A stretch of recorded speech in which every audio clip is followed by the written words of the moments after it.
ప్రియులరా, గడిచిన దినంలో మనం మత్తయి సువార్త 14వ అధ్యాయము 33వ వచనం వరకు ఉన్నటువంటి విషయాలను అనగా యేసుక్రీస్తు ప్రభుల వారి దగ్గరికి నీళ్ల మీద నడుస్తూ పేతురు గారు రావటం అన్నటువంటి దృగ్విషయాన్ని అనేకమైనటువంటి ఆ, వాక్యపు లోతుల నుంచి నేర్చుకోవటం జరిగింది. ఆ విషయాలను మనకు కూడా అన్వయించుకోవటం అనేది జరిగింది. అలాగే ఈ మత్తయి సువార్త 14వ అధ్యాయానికి చివరి 3 వచనాలు, 14వ అధ్యాయంలో చివరి 3 వచనాలు అనగా 34, 35, 36 వచనాలను మనం ఈ దినం ధ్యానించే ప్రయత్నం చేద్దాం. చివరి 3 వచనాలు మనకు మనం ధ్యానించినట్లయితే 14వ అధ్యాయం పూర్తయిపోతుంది. నేను చదువుతాను. వారు అద్దరికి వెళ్ళి గెన్నేసరెతు దేశమునకు వచ్చిరి. అక్కడి జనులు ఆయనను గుర్తుపట్టి చుట్టుపట్లనున్న ఆ ప్రదేశమంతటికి వర్తమానము పంపి రోగులనందరినీ ఆయన యొద్దకు తెప్పించి, వీరిని నీ వస్త్రపు చెంగు మాత్రము ముట్టనిమ్మని ఆయనను వేడుకొనిది. ముట్టిన వారందరూ స్వస్థత నొందిరి. ఇది 14వ అధ్యాయంలో చివరి 3 వచనాల్లో ఉన్నటువంటి విషయాలు. ఇందులో మనం స్థూలంగా ఆలోచన చేయాల్సిన విషయాలు చాలా ఉన్నాయి. ప్రాముఖ్యంగా యేసుక్రీస్తు ప్రభుల వారి యొక్క వాక్య పరిచర్య కానీ, స్వస్థత చేసినటువంటి విధానం కానీ, అటు వ్యక్తిగతంగాను ఇటు ఒక గుంపుకి, ఒక సమూహానికి అంతటికి కూడా చేసినట్లుగా మనకు కనబడతాయి. సువార్త, వ్యక్తిగత సువార్త, అలాగున్నే ఒక సమూహానికి సువార్త చేసిన సందర్భాలు ఎన్నో ఉన్నాయి. అట్లాగునని ఒక్కొక్క వ్యక్తికి ప్రత్యేకంగా స్వస్థపరిచినటువంటి సందర్భాలు ఉన్నాయి. అందరినీ కూడా ఒక గంపగొత్తుగా స్వస్థపరిచినటువంటి పరిస్థితులు కూడా మనకు కనపడతాయి. అయితే జనుల నాడి, అనాదిగా ప్రజానాడి ఏ రీతిగా ఉంది అన్నటువంటిది మనకు యేసు ప్రభు దగ్గరికి వస్తున్న అనేకులను చూచినప్పుడు చాలా స్పష్టంగా మనకు అర్థమవుతుంది. ఎందుకొరకైతే ప్రభు ఈ లోకానికి తండ్రి చేత పంపబడ్డాడో, ఎందుకొరకైతే ప్రభు మన మధ్యకు వచ్చాడో ఆ ఉద్దేశం తప్ప అన్నింటినీ ప్రభు దగ్గరకు వచ్చి అడగటం, ఆశించటం మనం చూస్తూ ఉంటాం.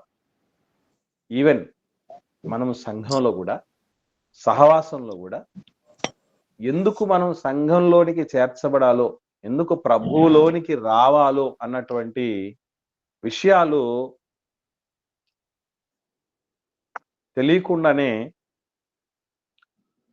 ఏది ఆశించి రావాలో అన్నటువంటి స్పష్టత లేకుండానే సంఘాలకు వచ్చి సహవాసాల్లో ఉండి సంవత్సరాలు, దశాబ్దాలు గడిచిపోయినటువంటి వాళ్ళు కూడా చాలా మంది ఉంటారు. ప్రభు కడకు చాలా మంది వచ్చినటువంటి ఉద్దేశాలు, వాళ్ళు రొట్టెల కోసం, ఆహారపు అవసరతలు తీర్చుకోవటం కోసం వచ్చినట్టు కనబడతాయి. మరికొన్ని చోట్ల వాళ్ళ రోగాలు కుదుర్చుకోవడానికి వచ్చినట్లు కనబడతాయి. మరికొన్ని సందర్భాల్లో బోధకుడా, పిత్రార్జితములో నా భాగం పంచిపెట్టడానికి నా సోదరుని నువ్వు చెప్పు అని చెప్పడం అనేది మనం చూస్తూ ఉంటాం. మా లూకా సువార్త 12వ అధ్యాయంలో పిత్రార్జితంలో నాకు నా భాగాన్ని పంచిపెట్టమని నువ్వు చెప్పు మా బ్రదర్తో అన్నటువంటి మాటలు కూడా మనకు కనబడతాయి. సో ఇవన్నీ మనం గమనించగలిగితే ప్రభువుని ఇక యూదా నాయకులు, శాస్త్రులు, పరిసయ్యులు, సద్దూకయ్యులు అందరూ కూడా మాకు తలనొప్పి, ఈ యేసు ప్రభు అనేటువంటి ఇతను మాకు ఒక తలనొప్పిగా పరిణమించాడు. అప్పటిదాకా మా మా పరిస్థితులు అన్నీ కూడా బాగా సజావుగా చక్కగా సాగుతూ ఉన్నాయి. కానీ ఇతను వచ్చి ఎంత గలిబిలి సృష్టించేస్తున్నాడు, ఇతన్ని ఏం చేద్దాం అన్నటువంటి ఆలోచన వాళ్ళకి. ఈవెన్ సొంత కుటుంబంలో ఉన్నటువంటి సభ్యులు కూడాను ప్రభువును సరైన రీతిలో అవగాహన చేసుకోలేకపోయారు. ఆకలింపు చేసుకోలేకపోయారు. ఆయన్ని సరైన రీతిలో ఉపయోగించుకోలేకపోయారు. అంటే యేసు ప్రభుల వారిని దేవుడు మూలరాయిగా చెప్పడం జరిగింది బైబిల్. మూలరాయి అన్నటువంటి దాన్ని అడ్డుబండగా భావించిన వాళ్ళు కొందరు. దాన్ని తగులుకొని పడినటువంటి తొట్టిల్లిన వాళ్ళు కూడా కొందరు. ఈవెన్ యేసు ప్రభుని ఈ లోకంలోనికి దేవుడు పంపించిన తర్వాత ఆయన బాల్యంలో ఉన్నప్పుడు కూడా అనేకులు పడుటకు లేచుటకు వివాదాస్పదమైన గురుతు అన్నాడు యేసు ప్రభు. కాబట్టి ఈరోజు ప్రభువు విషయంలో మనం పడిపోయే స్థితిలో ఉన్నామా, లేక పడిపోయిన మనం లేచిన స్థితిలో ఉన్నామా అనేది మనం ఏ దృక్కోణంలో ప్రభువును ఆలోచించాలి అన్న దాని మీద ఆధారపడి ఉంటాం. అంటే ఆయన దగ్గరికి ఎందుకొరకు రావాలి అనేది తెలియకపోయింది చాలా మందికి. అసలు ఆయన ఎవరు అన్నటువంటి విషయం కూడా తెలియకపోయింది. కొందరు యోహాన్ అనుకున్నారట, కొందరు ప్రవక్తల్లో ఒకరు అనుకున్నారట, కొందరు ఇర్మియా అనుకున్నారట. ఇవన్నీ మనం ఆలోచన చేస్తే యేసు ప్రభువుని ఎందుకొరకు ఆయన ఆశ్రయించాలి, ఆయన కడకు రావాలి అనేది తెలియకపోయింది. ఆయన ఏమై ఉన్నాడు అన్నటువంటి విషయం కూడా తెలియకపోయింది. ఇలాంటప్పుడు ఒక అమృతాన్ని కూడా అది ఎందుకుంది, అది ఏమై ఉంది అన్నటువంటి విషయం తెలియకపోతే దాన్ని కాలదన్నుకోవటానికి ఎన్నో అవకాశాలుంటాయి. అలాగ మనం ప్రభు అంటే ఎరుగని స్థితిలో ఉన్నామా? ఈరోజు సోకాల్డ్ చాలా మంది ప్రభు దగ్గరికి రావటానికి కారణాలు ఏంటి అని అడగండి. సహేతుకమైన కారణాలు చాలా తక్కువ మంది చెప్తారు. ఎందుకొచ్చావు? మీరు ప్రభుని ఎందుకు నమ్ముకున్నారు మీరు? క్రైస్తవ్యాన్ని ఎందుకు ప్రాక్టీస్ చేస్తున్నారు? మీరు ఇంతకు ముందంతా అన్ని జనులే గదా! హిందువులే గదా!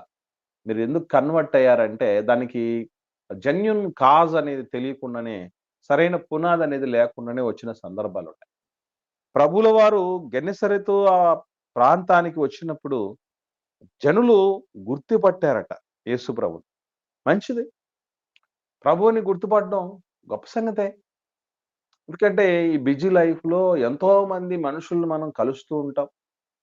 ఎంతో మంది మనకు పరిచయం అవుతూ ఉంటాం. ఎంతో మందిని చూస్తూ ఉంటాం మనం. ఎవరు ఏంటి అన్నటువంటి విషయం ఆ వెంటనే మనం మర్చిపోతూ ఉంటాం. కానీ ఈ జనులు ఏం చేశారట? యేసు ప్రభును గుర్తుపట్టారు. Very good. గుర్తుపట్టారు. బావుంది. గుర్తుపట్టిన వాళ్ళు ఏం చేయడం జరిగిందంటే రెండవ విషయము చుట్టుపట్లన్న ఆ ప్రదేశం అంతటికి గూడా వర్తమానం పంపారు. ఇది గూడా మంచిదే. కానీ వర్తమానం ఏమని పంపారు అనేది ముఖ్యం. వర్తమానం ఏమని పంపారు అనంటే మనలందరినీ బాగు చేసేటటువంటి ఫ్రీ డాక్టరు. ఫీజు తీసుకోడు. మరలా ఎక్కువ జలుబు వచ్చిందన్నా కూడా వెంటనే బాగు చేసి పంపించే డాక్టర్ లేరుండో ఈ ప్రపంచంలో. సాధారణ జ్వరం వచ్చిందంట కూడా నేనిప్పుడు వెంటనే నీకు ఒక ఇంజెక్షన్ ఏసేస్తాను, లేదంటే ఒక టాబ్లెట్ ఏస్తాను, తర్వాత ఇంక మరి తిరిగే రాకుండా రానే రాదనే పరిస్థితులే ఉండవు.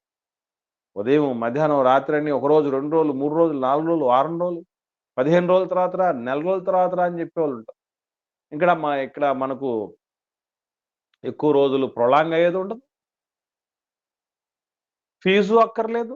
మెడిసిన్‌కి డబ్బులేం అక్కర్లేదు. డాక్టర్ కన్సల్టెంట్స్‌కి అక్కర్లేదు. ఆ! ఇండివిడ్యువల్‌గా పోయినా, బల్క్ మొత్తం గుంపులుకు పోయినా కూడా, ఎవరు ఏ రోగాలతో పోయినా కూడా అందరిని కుదిరిచేస్తారు యేసు. మరలా కండిషన్స్ కూడా ఏం లేవు. చాలా మంది ఈరోజు స్వస్థతశాలలు అనేలాంటివి ఏర్పాటు చేసినటువంటి వాళ్ళని మీరు గమనించండి. వాళ్ళు మీకు స్వస్థత కలగాలంటే ఏం చేయాలని చెప్తారో తెలుసా? ఎవరికైనా ఐడియా ఉందండి? మీకు స్వస్థత రావాలంటే ఏం చేయాలని చెప్తారా? ఏమన్నా ఐడియా ఉందా స్వస్థతశాలల్లో? 7 వారాలు కంటిన్యూగా రావాలని చెప్తారునా? వెరీ గుడ్ అమ్మా. 7 వారాలు కంటిన్యూగా రావాలి. ఏ వారం మీరు మిస్ అయినా గూడా మీకు స్వస్థత చేయకూడదు అంటారు. ఇంతకు దీనికి ఎక్కడన్నా బైబిల్‌లో బేస్ ఏమన్నా ఉందా? ఆధారం ఏమన్నా ఉందా? 7 వారాలు కంపల్సరీగా ఎక్కడైనా సరే అటు పాత నిబంధనలు గాని, యేసు ప్రభుల వారు గాని, అపోస్తలులు గాని స్వస్థత చేకూరాలంటే చెప్పండమ్మా. ఎక్కడా లేదన్నయ్య అట్లాగా. నేను మరి వచ్చేసా 7 వారాలనే మాట ఎందుకు తీసుకురావడం జరిగింది? ఇప్పుడు నిప్పు లేనిదే పొగ రాదు అంటారు. వీళ్ళకి ఏదో ఒక బేస్ దొరికి ఉంటుంది. 7 అనేది సంపూర్ణ సంఖ్య కనుక ఆ విధంగా 7 చెప్పడం అనేది జరిగింది. సంపూర్ణ సంఖ్య కాబట్టి అలా చెప్పారు. వెరీ గుడ్ అమ్మా. ఇంకా అన్న గేహజీ అక్కడ 7 మార్లు మునగమన్నాడు కదన్న వెరీ నీళ్ళలో గుడ్. వెరీ నయమాన్. గుడ్ అమ్మా. వెరీ గుడ్ అమ్మా. రాజుల 2వ గ్రంథం 5వ అధ్యాయంలో ఒక సందర్భం అమ్మ చెప్పినట్లు మనకు సిరియా రాజు యొక్క సైన్యాధ్యక్షుడిగా ఉన్నటువంటి నయమాను అనేటువంటి కుష్ఠరోగికి సంబంధించి ఆయన్ని ఎలీషా గారి దగ్గరకు వచ్చినప్పుడు 10వ వచనం ఒకసారి చదవండి. అప్పుడు రాజుల 2వ గ్రంథం 5వ అధ్యాయము 10వ వచనం చదవండి. ఎలీషా, నీవు యొర్దాను నదికి పోయి 7 మార్లు స్నానము చేయుము, నీ ఒళ్ళు మరలా బాగై నీవు శుద్ధుడు వగుదునవని అతనితో చెప్పుటకు ఒక దూతను పంపెను. ఇక్కడ మీరు గమనించండి, ఇది వాళ్ళు తీసుకున్న క్లూ. ఇది కూడా స్వస్థతకు సంబంధించింది కదా. ఏమంటే ఇట్లాంటివన్నీ బాగా సెట్ చేయాలంటే మన వాళ్ళ తర్వాతే. ఏదైనా నేను ఇంతకుముందు చెప్తూ ఉంటాను, అష్టదిగ్గజాలని శ్రీకృష్ణదేవరాయల ఆస్థానంలో ఉండేవాళ్ళంట. ఉన్నటువంటి వాళ్ళల్లో అల్లసాని పెద్దన అని ఆయన ఉన్నాడు. ఆయన అల్లితే పదాలు అల్లితే జిగిబిగిగా అనిపిస్తాయట. అందుకే అల్లసాని వాని అల్లిక జిగిబిగి అనే మాట ఉంది. వీళ్ళ గురించి తెలిస్తే మరి అల్లసాని కూడా చిన్నబోతాడు, గజిబిజి అయిపోతాడు, జిగిబిగి కాదు. ఎందుకంటే ఇది స్వస్థతకు సంబంధించిందే.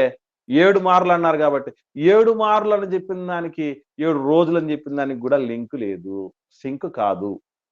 అయినా మనకు ఒక ఆధారం దొరికింది. స్వస్థపడాలంటే 7 అనేది వచ్చింది కాబట్టి ఒక వారంతో దండుకుంటే సరిపోదు, 7 వారాలు జుర్రేసుకోవాలనే ఉద్దేశంతో 7 అని చెప్పడం జరిగింది.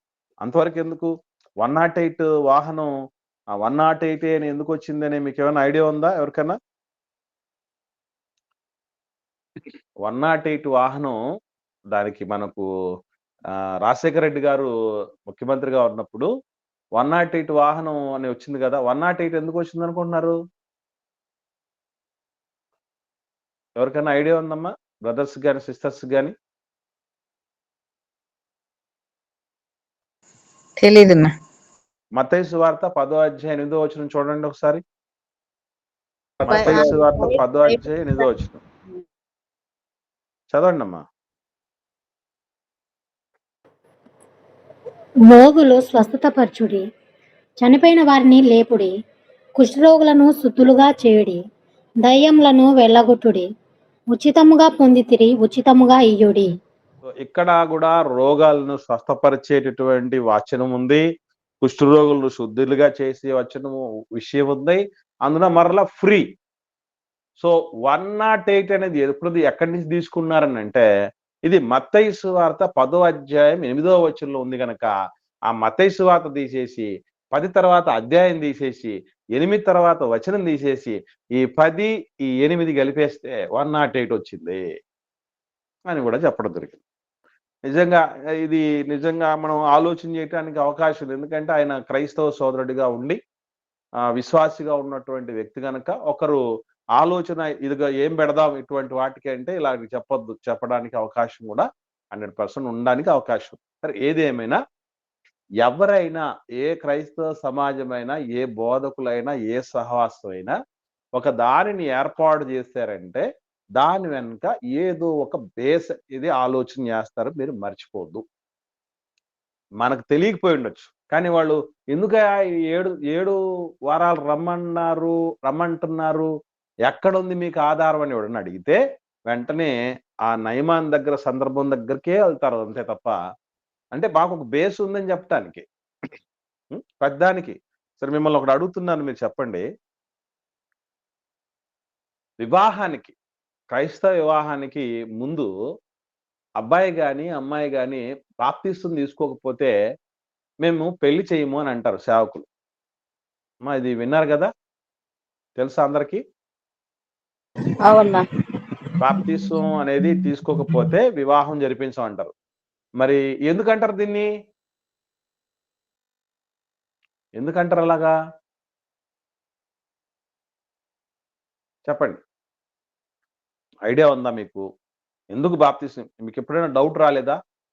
బైబిల్‌లో ఎక్కడన్నా రూల్ ఉందా అదేమన్నా? అమ్మా బైబిల్‌లో ఏమన్నా రూల్ ఉందా? బ్రదర్స్ గాని, సిస్టర్స్ గాని స్పందించండి.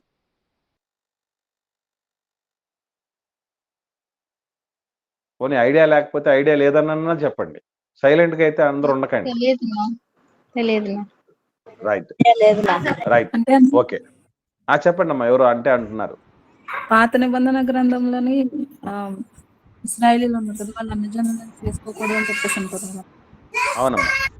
ఆ గుడ్. విధంగా వెరీ అన్నయ్య గుడ్. అమ్మా. అన్యులకి చేయకూడదు కదా మ్యారేజ్, రైట్. బాప్తిజం వెరీ గుడ్. తీసుకుంటేనే. వెరీ గుడ్ అమ్మా. Very good. పరిశుద్ధ వివాహం ఎవరికి చేయాలి? పరిశుద్ధులైన వాళ్ళకి చేయాలి. పరిశుద్ధులు ఎప్పుడవుతారు? బాప్తిస్మం తీసుకుంటే అవుతారు. అందుకొరకే బాప్తిస్మము మ్యాండేట్ అంటే కంపల్సరీ అన్నటువంటి రూల్ పెట్టడం జరిగింది. కానీ ఇది ఎందుకు ఏర్పాటు చేశారనేది మనకు తెలియకపోతే ఇదొక చాదస్తమనో, లేకపోతే ఇదొక పారంపర్యమనో, ఇది దేవుడికి సంబంధం లేదనో రకరకాలుగా అనుకోవడానికి అవకాశం. మొత్తానికి ఎటొచ్చి మీకేం చెప్పొస్తున్నానంటే, ఏదైనా ఒక దానికి ఒక బేస్ తీసుకున్నారంటే ఎవరన్నా, దాని వెనక ఏదన్నా బిబిలికల్ బేస్ అనేది ఏదో ఒకటి వాళ్ళకి తగిలి ఉంటుంది. దాన్ని ఆధారం చేసుకొని వాళ్ళు ముందుకెళ్ళిపోతూ ఉంటారు. అయినను దాని వెనక ఎంత వాస్తవికత ఉంది అనేది కూడా మనం ఆలోచించాలి. అలాగని ఆహ్, పారంపర్యాచారాలుగా ఏదైతే మనము ఇప్పుడు ఈరోజు ఫాలో అవుతున్నామో అవన్నీ తప్పుడు అని కాదు నేను చెప్పేది. అలాగని అవన్నీ ఒప్పు అని కూడా కాదు. ప్రతి దానిని పరీక్షించి, సమస్తమును పరీక్షించి మేలైన దాన్ని చేపట్టాలి అన్నాడు దేవుడు. కనుక పరీక్ష చాలా ప్రాముఖ్యమైనది. మన ఆహ్, ఒక పూటలో ఒక 4 గంటల్లో ఒక పూటలో భస్మం అయిపోయేటటువంటి ఆహార పదార్థాలను ఇంటికి తెచ్చుకునేటప్పుడే ప్రతీదీ కూడా టెస్ట్ చేసి తెచ్చేసుకుంటాం. బంగారం కొనుక్కుంటప్పుడు ఇంకా ఎంతో టెస్ట్ చేస్తాం గదా! టెస్ట్ చేసి తీసుకుంటాం విలువైన దాన్ని. అలాంటిది మరి దేవుడి సన్నిధి, దేవుడి వాక్యము, దేవుడి ప్రజల మధ్య సహవాసంలో ఉన్నటువంటిది మరింత ముఖ్యమైంది, శ్రేష్టమైంది. అది మహాలోకానికి తీసుకొని వెళ్ళేది. అందుకు దాని విషయంలో చాలా జాగ్రత్త మనం అనేది వహించాలి. ఏది ఏమైనా గూడా వీళ్ళు ఏమని సమాచారం పంపించారట అంటే, యేసు ప్రభుల వారు రోగులందరినీ ఆయన యొద్దకు తెప్పించి అన్నాడు. అంటే సమాచారం ఎవరి కోసం వెళ్ళింది? ఎక్కడెక్కడ ఉన్న రోగుల్లారా మీరందరూ వచ్చేయండి. రోగాలను బాగు చేయటానికి వచ్చేసాడు పరమ వైద్యుడు. అంటే ఇక్కడ మీరు గమనించండి. దేవుడు ఆ దేవుడి దగ్గరికి రోగాలు కుదుర్చుకోవడానికి, బాగు చేసుకోవడానికి రాకూడదంటారా? నేను అడుగుతున్నాను ప్రశ్న. ఎవరన్నా చెప్పండి ఆన్సర్.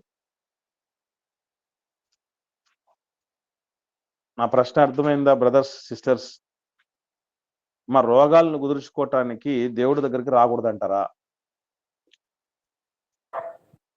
రావచ్చునా? మరి ఇప్పుడు నేను చెప్పే మాట అంతా ఏదో తప్పు అది అలా చేయకూడదు అన్నట్టుగా ఉంది కదమ్మా. దాని అర్థం ఏంటి? అంటే విశ్వాసము ద్వారా దేవుని స్వస్థత అనేది పొందుకోవచ్చునా?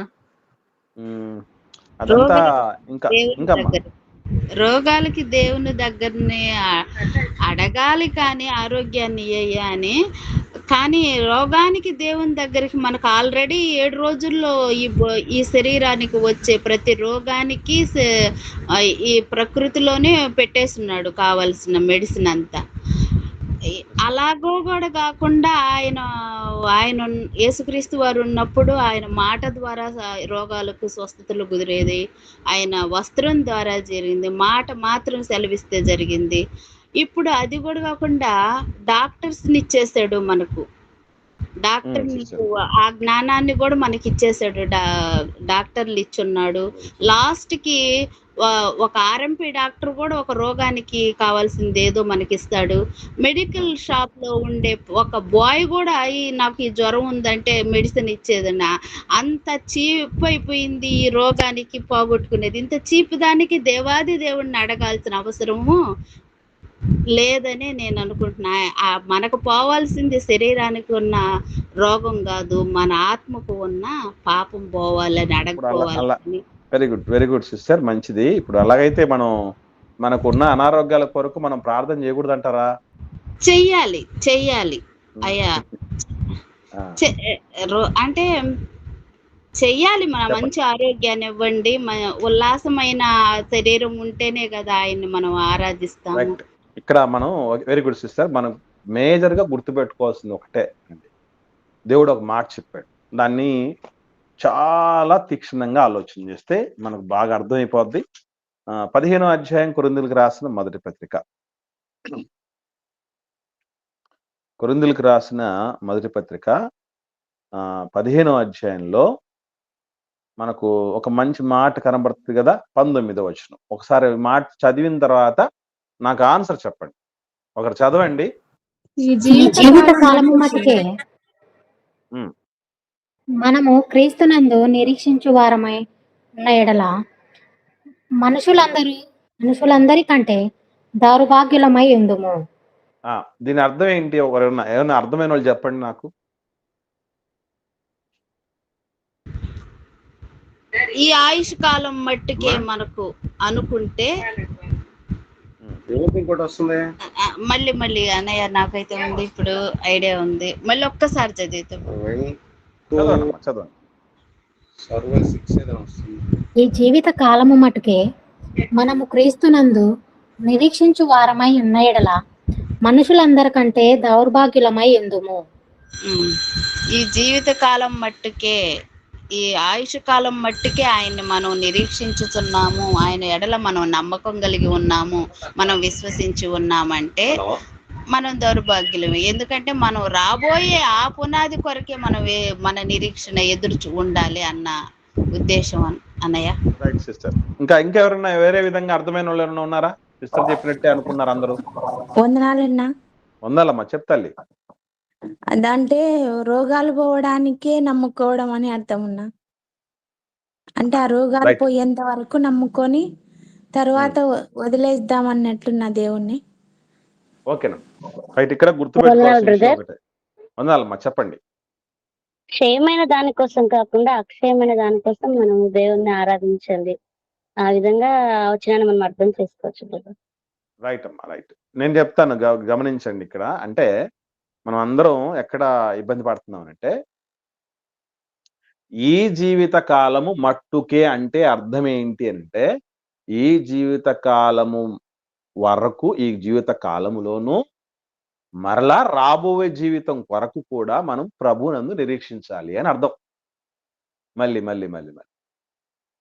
ఈ జీవిత కాలంలోనూ, ఈ జీవిత కాలం మాత్రమే కాకుండా రాబోయే జీవితం కొరకు కూడా ప్రభునందు నిరీక్షించాలి అని అర్థం. అంతేగాని ఈ జీవితానికి మనకు ప్రభు అక్కర్లేదని కాదు అర్థం అక్కడ. ఈ జీవితానికి మనకు ప్రభు అక్కర్లేదని కాదు అర్థం అక్కడ. ఇప్పుడు మీకు బాగా అర్థం కావటానికి మంచి విషయం చెప్తాను.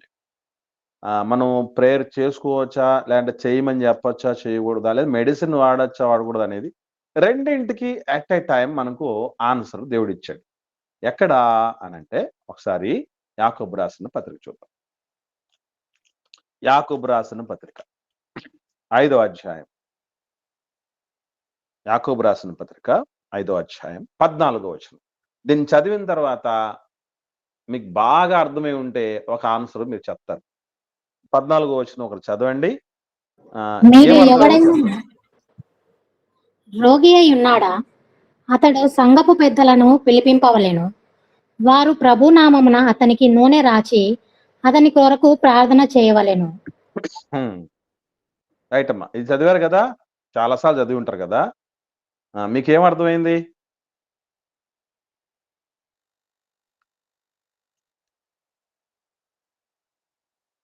అర్థమైన వాళ్ళు చెప్పండి. యోహాను సువార్త 5వ అధ్యాయం 14వ వచనం చెప్పమ్మా. ఎవరికైనా హెల్త్ బాగాలేకుంటే సంఘపు పెద్దలను పిలిపించి వారితో నూనె ప్రేయర్ చేయించుకొని నూనె రాయించుకుంటే ఆ రోగం పోతుందని అక్కడ రాయించాను. నాకు అంటే డైరెక్ట్ గా కాకుండా ఇందులో ఒక గూఢమైనటువంటి విషయం ఒకటి ఉంది. అది చెప్పాలి నాకు. కంటెంట్ లోపల ఒక ఎసెన్స్ అనేది ఒకటి ఉంది ఈ వచనంలోనే. ఎవరికైనా అంటే తట్టిందా? అంటే నా ఆత్మ బలహీనంగా ఉన్నప్పుడు సంఘ పెద్దలను పిలిపించి వారికి వాక్యం బోధించి బాప్తిసము ఇప్పించవలెననేనా? ఆహా, కాదమ్మా. ఇంకెవరన్నా? ప్రభు నామమున అతనికి నూనె రాయవలెను అని. రైట్. ఇంకా మీరు అంటే దానిలో ఒక అంతరార్థం ఏంటి అని ఆలోచన చేస్తే ఇంకెవరన్నా మాట్లాడేవాళ్ళు ఉన్నారా? బ్రదర్స్ కానీ సిస్టర్స్ కానీ? అంతేనా? అతని కొరకు ప్రార్థన చేయాలి. ఓకే. నాకు ఇక్కడ ఉండేది చెప్పమ్మా. పేతురు గారి అత్తగారి జ్వరంతో బాధపడినప్పుడు క్రీస్తు ప్రభువు వారు వచ్చి ఆమెను ముట్టి స్వస్థపరిచారు కదనా. ఆ విధంగానే పెద్దలు కూడా వచ్చి రోగి అయిన వారిని స్వస్థపరిచేలాగా విశ్వాసంతో ప్రార్థన చేయాలని చెప్తున్నారు. రైట్ అమ్మా. ఇక్కడ మనం గుర్తుపెట్టుకోవాల్సింది చెప్పండి అమ్మా. అప్పుడున్న పరిస్థితి వేరు, ఇప్పుడున్న పరిస్థితి వేరు. ఇప్పుడు కూడా పెద్దల్ని తీసుకొచ్చి నూనె రాయించి ప్రార్థన చేయమంటాం. ఇప్పుడు అట్లే ఇప్పుడు ఇది ఎక్కడ ఉంది సిస్టర్? ఇది కొత్త నిబంధనలో ఉందా, పాత నిబంధనలో ఉందా? లేదు కదన్నయ్య, లేదనే చెప్తున్నాను. అది లేదు. ఇప్పుడు మనం యాకోబు రాసిన పత్రిక కొత్త నిబంధనలో ఉందా, పాత నిబంధనలో ఉందా సిస్టర్? కొత్త నిబంధనలోనే ఉంది అన్నయ్య. అప్పటికి లేఖనాలు వ్రాయబడలేదు, అవి పత్రికలుగా. లేదు నేను చెప్తాను, నేను మాట్లాడతాను సిస్టర్. నేను మాట్లాడిన తర్వాత మీకు ఏమైనా సందేహం ఉంటే మాట్లాడండి. ఇక్కడ గుర్తు పెట్టుకోవాల్సిన విషయం ఏంటంటే ప్రార్థన చేయటం అనేది దేవుడి మీద ఆధారపడి, ప్రార్థన చేయించటం అనేది దేవుడి మీద ఆధారపడి, నూనె రాయటం అనేది మానవ ప్రయత్నం. అంటే ఒక రోగం వచ్చినప్పుడు, ఒక వ్యాధి వచ్చినప్పుడు, శారీరకంగా అస్వస్థత కలిగినప్పుడు ఈ రెండు జరగాలి. ఒకటి ప్రార్థన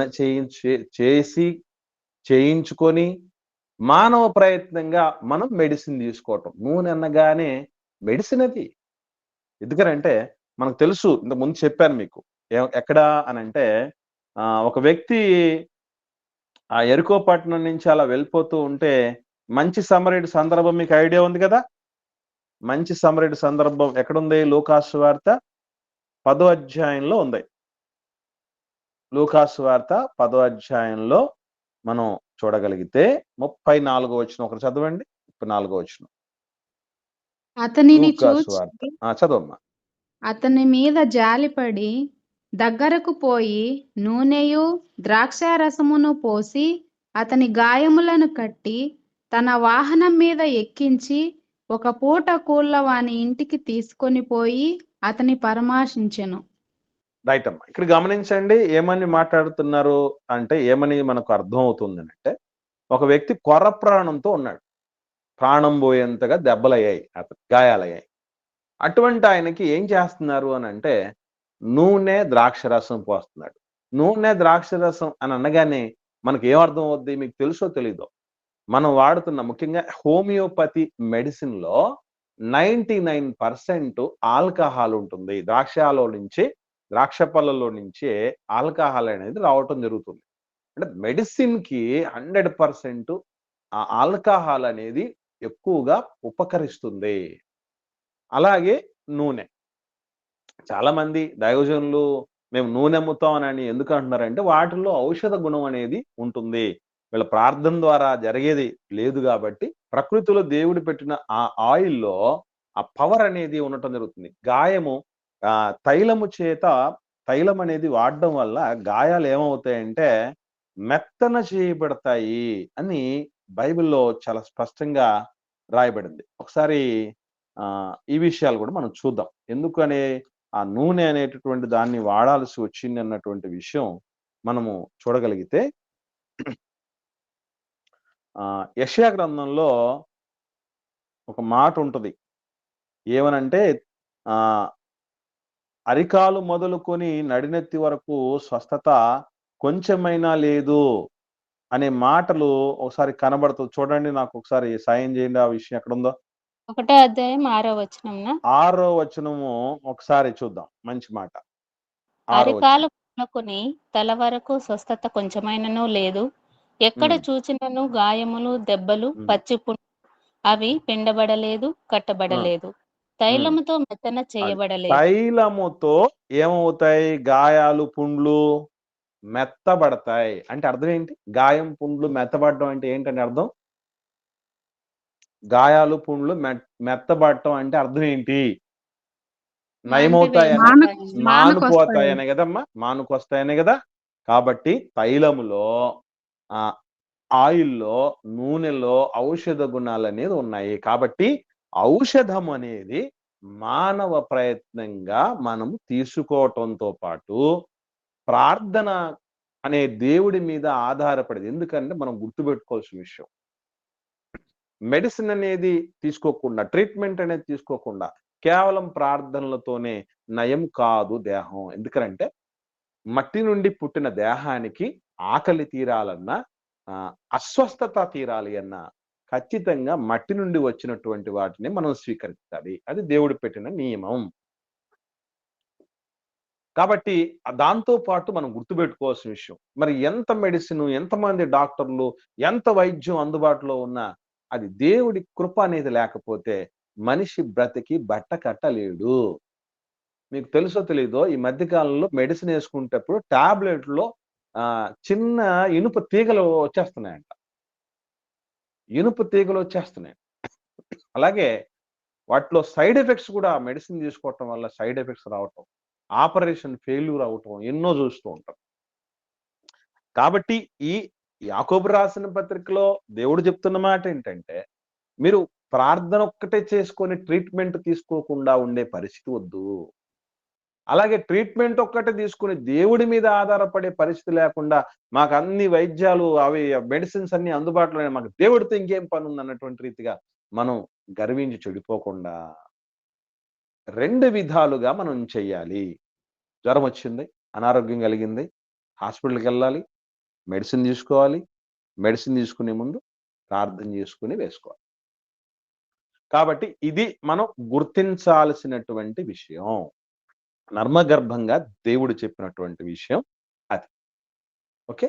కాబట్టి మనం ఇక్కడ ప్రభు దగ్గరికి వచ్చి మనం మన పని మనం చేస్తూ, మనకు దేవుడిచ్చినటువంటి ఆజ్ఞలను, కట్టడలు పాటిస్తూ, మనకు అనారోగ్యం వచ్చినప్పుడు మనం ప్రయత్నంగా మనం మెడిసిన్ తీసుకొని దేవుణ్ణి ప్రార్థన చేయటంలో తప్పు ఏమాత్రం లేదు. కేవలం ప్రార్థన చేసి మెడిసిన్ తీసుకోకపోయినా దేవుణ్ణి కాదనుకున్నట్లే. కేవలం మెడిసిన్ తీసుకొని, వైద్యం ట్రీట్మెంట్ తీసుకొని దేవుడికి ప్రార్థన చేయకపోయినా దేవుడు నాకు అక్కర్లేదన్నట్లే. 2 ప్రాముఖ్యమైనవి, ప్రధానమైనవి. ఇవి మనం గుర్తుపెట్టుకోవాలి. ఇకపోతే 36వ వచనంలో చివరి వచనం మనం చూడగలిగితే, మత్తయి సువార్తలో 14వ అధ్యాయము 36వ వచనంలో యేసు ప్రభు యొక్క వస్త్రపు చెంగు మాత్రం ముట్టమైన ఆయన వేడుకున్నట్లుగా, ముట్టుకున్నటువంటి వాళ్ళందరూ కూడా స్వస్థపడినట్లుగా ఉంటుంది. ఇక్కడ మీరు గుర్తుంచుకోవాల్సిన, మనం అందరూ తెలుసుకోవాల్సిన ప్రధానమైన విషయం ఏంటంటే, వస్త్రపు చెంగులో ఏమీ లేదు. చాలా మంది చెప్తూ ఏమంటారంటే, ఆదామవ్వలు ఏం చేసి తప్పు చేశారంటారు? మీరు చెప్పండి. మన ఆది తల్లిదండ్రులు ఏం చేసి తప్పు చేశారు? పండు తిని తప్పు చేశారా? ఆజ్ఞను అతిక్రమించి తప్పు చేశారా? ఆజ్ఞను అతిక్రమించి. అసలు విషయం ఆజ్ఞను అతిక్రమించడంలో ఉంది. కాకపోతే పండుతో రిలవెంట్ గా దేవుడు కలిపి ఆజ్ఞను మిక్స్ చేయటం జరిగింది. పండు తినడం కాదు తప్పు, దేవుడు వద్దన్న పని చేయటం అనేది తప్పు. అట్లాగే ఇక్కడ కూడా మీరు గమనించగలిగితే వస్త్రములు ఏమీ లేదు. ప్రభువు వస్త్రాన్ని కలిగి ఉన్నాడు గనుక, ప్రభువుతో అది కనెక్టివిటీ ఉన్నది గనుక, ప్రభువు మీద నమ్మకం ఉన్నది గనుక వస్త్రాల్లో పవర్ కనపడింది తప్ప బేసికల్లీ వస్త్రంలో ఏమీ లేదు. అది గుర్తుంచుకోవాలి. కాకపోతే వస్త్రపు చెంగు అనేటటువంటి దాని యొక్క డీటెయిల్స్ మనకు ఓల్డ్ టెస్టమెంట్ లో చాలాసార్లు మనం చూడగలం. ముఖ్యంగా ఇశ్రాయేలీయులకు లేదా యూదులకు వారి యొక్క వస్త్రధారణ చాలా ప్రత్యేకంగా దేవుడు ఏర్పాటు చేసుకోమని చెప్పిన సందర్భాలు ఉన్నాయి. వాటిని ఒకసారి మనం ఆలోచన చేద్దాం. యేసుక్రీస్తు ప్రభుల వారు ధర్మశాస్త్రమునైను ప్రవక్తల వచనములను కొట్టివేయుటకు వచ్చాను అని మీరు తలంచవద్దు. నెరవేర్చుటకు గాని కొట్టివేయుటకు రాలేదు. ఆకాశం భూమి గతించినా గాని ధర్మశాస్త్రంలో ఒక పొల్లు గాని సున్న గాని పోదు, అది నెరవేరాల్సిందే అని చాలా గంటపదంగా యేసు ప్రభు చెప్పడం జరిగింది. ఎస్పెషల్లీ ధర్మశాస్త్రాన్ని అంతటినీ కూడా నెరవేర్చటం వెనక ధర్మశాస్త్రంలో ఎటువంటి దోషం లేదు, ఎటువంటి లోపం లేదు. ఆ ధర్మశాస్త్రం ఇచ్చిన దేవుడిని మనం తప్పు పట్టాల్సిన పని లేదు. దాన్ని పాటించలేక వెనకబడిన మానవుడిది తప్పు తప్ప ధర్మశాస్త్రం ఇచ్చిన దేవుళ్ళలో ఏ తప్పిదము లేదు అన్నటువంటి విషయాన్ని నిరూపించుట కొరకే యేసు ప్రభుల వారు ఆ ధర్మశాస్త్రాన్ని నెరవేర్చడం జరిగింది. ఏది ఏమైనా ధర్మశాస్త్రంలో ఏమని ఉంది అది మనకు తెలియాలి. ఎస్పెషల్లీ వస్త్రపు చెంగులు ఎందుకు వేసుకోవాల్సి వచ్చింది యేసు ప్రభు, అది మనకు తెలియాలి. సంఖ్యాకాండం చూద్దాం. 15వ అధ్యాయం 37వ వచనం నుండి చివరి వచనం అనగా 41వ వచనం వరకు నేను చదువుతాను. ఎక్కువ విషయాలు ఉన్నాయి కాబట్టి నేను చదువుతాను, జాగ్రత్తగా మీరు నోట్ చేసుకోండి. సంఖ్యాకాండం 15వ అధ్యాయం 37వ వచనం నుండి. మరియు యెహోవా మోషేకు ఈలాగు సెలవిచ్చెను, నీవు ఇశ్రాయేలీయులతో ఇట్లనుము, వారు తమ తరములకు తమ బట్టల అంచులకు కుచ్చులు చేసుకుని అంచుల కుచ్చుల మీద నీలి సూత్రము తగిలింపవలను. మీరు నా ఆజ్ఞలన్నింటినీ జ్ఞాపకం చేసుకుని మీ దేవునికి ప్రతిష్ఠితులై ఉండునట్లు మునుపటి వలె కోరిన వాటిని బట్టి చూచిన వాటిని బట్టి వ్యభిచరించక దాన్ని చూచి యెహోవా ఆజ్ఞలన్నిటినీ జ్ఞాపకం చేసుకుని వాటిని అనుసరించుటకే అవి మీకు కుచ్చుగా నుండును. నేను మీకు దేవుడినై ఉండునట్లుగా ఐగుప్తు దేశంలోని మిమ్మల్ని రప్పించిన మీ దేవుడినైన యెహోవాను, మీ దేవుడినైన యెహోవాను నేనే అని చెప్తున్నాడు. అంటే ఎవరో చెప్తారు చూసారా, యూనిఫామ్ చూడగానే కర్తవ్యం గుర్తు వస్తుందట. అట్లాగే దేవుడు కూడా మీరు కుచ్చులు కుచ్చులుగా వస్త్రపు చెంగులను మీరు ఏర్పాటు చేసుకోండి. దానిని చూచిన ప్రతిసారి మనం ఆశించిన దాన్ని చూచిన ప్రతి దాన్ని మనం వాటితో మనం మమేకం కాకూడదు, ఆ రీతిగా మనం వ్యభిచరించకూడదు. దేవుడి సంబంధుల మనం దేవుడి ఆజ్ఞలు మనం పాటించాలని దాన్ని చూసిన ప్రతిసారి గుర్తు రావాలండి. అంతేగాని దీని అంచులు ఎట్లున్నాయి, దీని కుచ్చులు ఎట్లున్నాయి, దీని పనులు ఎలా ఉన్నాయి, నగశీ పనులు ఎట్లా ఉన్నాయి, ఈ కాదు గట్ట గుర్తు రావాల్సి. అట్లాగే ద్వితీయోపదేశకాండం 22వ అధ్యాయము 12వ వచనం కూడా చూద్దాం. ఒకరు చదవండి, ఒక వచనం ఉంది. ద్వితీయోపదేశకాండం 22వ అధ్యాయము 12వ వచనం. నీవు కప్పుకొన నీ బట్ట 4 చెంగులకు అల్లికలను చేసుకొనవలెను. ఇది కప్పుకొనే బట్ట అల్లికలు చేసుకోవాలి 4 చెంగులుగా అని కూడా చెప్పిన సందర్భాలు ఉన్నాయి. ఈవెన్ కొత్త నిబంధనలో కూడా యేసు ప్రభుల వారు చివరిగా ఈ మాట చూసుకొని మనం ముగించుకుందాం. 23వ అధ్యాయం మత్తయి సువార్త 5వ వచనం. శాస్త్రులు పరిసయ్యులను ఉద్దేశించి ఎస్పెషల్లీ అక్కడ ప్రభువుల వారు మాట్లాడుతున్నారు. మత్తయి సువార్త 23వ అధ్యాయం 5వ వచనం నేను చదువుతున్నాను చూడండి. మనుషులకు కనబడ నిమిత్తము తమ పనులన్నీ చేయుదురు, తమ రక్షరేకులు వెడల్పుగాను తమ చెంగులు పెద్దవుగాను చేయుదురు. వీళ్ళు కూడా ఎందుకు చెంగులు వాడటం జరిగింది, వస్త్రపు చెంగులు అని అంటే వీళ్ళు కూడా స్వతహాగా ఇశ్రాయేలీయులు, యూదులు కాబట్టి ఇవన్నీ యేసు ప్రభుల వారు వస్త్రపు చెంగు వేసుకోవటం వెనక కూడా ఆయనక యూదుడిగా ఇశ్రాయేలుగా ఉన్నాడు గనక, దేవుడు అది ఆజ్ఞగా ఇచ్చాడు గనక, ధర్మశాస్త్రంలో అది లిఖించబడింది కనుక ఆ రీతిగా ఆయన వాడటం అనేది జరిగింది. ఇకపోతే వస్త్రపు చెంగు మాత్రమే ముట్టితే సరిపోద్ది అనే సందర్భాలు కూడా వాళ్లకు విదితమై ఉండాలి. ఎందుకనంటే రక్తస్రావపు రోగము కలిగినటువంటి ఒక స్త్రీ యేసు ప్రభు వస్త్రపు చెంగుని ముట్టి స్వస్థపడడం జరిగింది. అంటే యేసు ప్రభు గద్దిస్తేనే కాదు, యేసు ప్రభు తాకితేనే కాదు, యేసు ప్రభు చెప్తేనే కాదు, యేసు ప్రభు ధరించుకున్న వస్త్రపు చెంగు తగిలినా కూడా బాగుపడిపోతారు. కాబట్టి వస్త్రపు చెంగు మాత్రమే ముట్టనియండి అని గత కాలంలో జరిగినటువంటి స్వస్థతను బేస్ చేసుకొని వాళ్ళు ఈ రీతిగా ఆయన్ను కోరుకోవటం జరిగింది. And at the same time ప్రతి ఒక్క రోగిని, ప్రతి ఒక్క రోగాన్ని నువ్వు వెళ్ళిపో అని చెప్పడం లేట్ అవుతుంది కనుక ఇది చాలా స్పీడప్ అయిపోయేటువంటి ప్రాసెస్ కాబట్టి ఎక్కువ మంది జనాలు క్రిక్కిరిసిపోయారు, ఈజీ ప్రాసెస్ చూసుకోవటం జరిగింది. కాబట్టి అలా వెళ్ళిపోవటం అనేది జరిగింది. ఏది ఏమైనా కూడా మనం గుర్తుపెట్టుకోవాల్సినటువంటి విషయం ఒకటే, ఆనాటి ప్రజలు ఏ విధంగానైతే యేసు ప్రభు విషయంలో ఎందుకొరకు ఆలోచించకూడదు, ఆశించకూడదు, ఏం ఆశించకూడదో అదే వాళ్ళు ఆశించారు. ఎలా అనుకోకూడదు యేసు ప్రభు గురించి అదే వాళ్ళు అనుకున్నారు. మనం కూడా యేసు ప్రభు పట్ల ఎలా ఉన్నాం? ఇది మనం తెలుసుకోవాల్సినటువంటి విషయం. దీంతో మత్తయి సువార్త 14వ అధ్యాయం సంపూర్తయిపోయింది.